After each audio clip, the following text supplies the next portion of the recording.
যদি আপুনি HS second ইয়াৰৰ exam দিছিলে আৰু আজি ৰিজাল্ট দিছে আপুনি ৰিজাল্ট কেনেকৈ চেক কৰিব এই ভিডিঅ'টো চোৱাৰ পাছত আপুনি আপোনাৰ নিজৰ ৰিজাল্ট মোবাইলতে চাব পাৰিব গতিকে আপোনালোকে ৰিজাল্ট চেক কৰিবলৈ আপোনালোকৰ মোবাইলৰ যিকোনো এটা ব্ৰাউজাৰ ওপেন কৰিব আৰু ব্ৰাউজাৰটোত সাৰ্চ কৰিব iResult iresult.net iresult.net লিংকটো মই ডেসক্ৰিপচনত দি দিম আপোনালোকে এই ওয়েবসাইটটো লৈ আহিব পাৰিব এই ওয়েবসাইটটোৰ একেবাৰে ওপৰতে দেখিবলৈ পাইছে এইচএছ সেকেন্ড ইয়াৰ ৰিজাল্ট ইয়াত ক্লিক কৰিব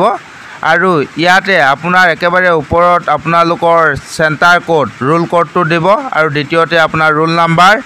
আৰু তৃতীয়তে আপোনাৰ ৰেজিষ্ট্ৰেচন নাম্বাৰ আৰু চতুৰ্থতে আপুনি কোন চনত আপোনাৰ এইচএছ সেকেন্ড ইয়াৰ এক্সাম দিছিলে হেতু আপোনালোকে ইয়াত দি দিব ইয়াত মই এজন ষ্টুডেন্টৰ যেহেতু ৰিজাল্ট চেক কৰিছো গতিকে সেই ষ্টুডেন্টৰ ৰোল নাম্বাৰ ৰোল কোড আৰু ৰেজিষ্ট্ৰেচন নাম্বাৰ দি দিছো আপুনিও আপোনাৰ জেনেদৰে আছে আপোনাৰ এডমিট কাৰ্ডখনত তেনেদৰে আপোনালোকৰ ৰোল কোড ৰোল নাম্বাৰ আৰু ৰেজিষ্ট্ৰেচন নাম্বাৰ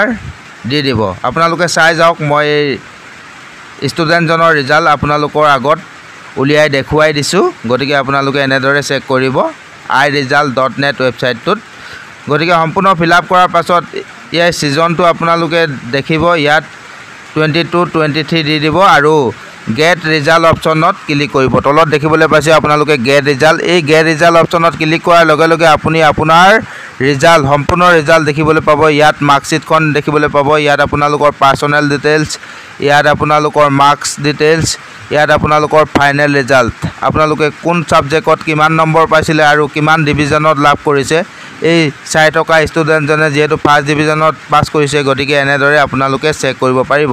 ইয়াৰ পাছতে আপোনালোকে এই মাৰ্কশিটখন যদি আপোনালোকে ডাউনলোড কৰিব বিচাৰে তেনেহলে একেবাৰে তললৈ যাব তলত এটা অপচন আছে প্ৰিন্ট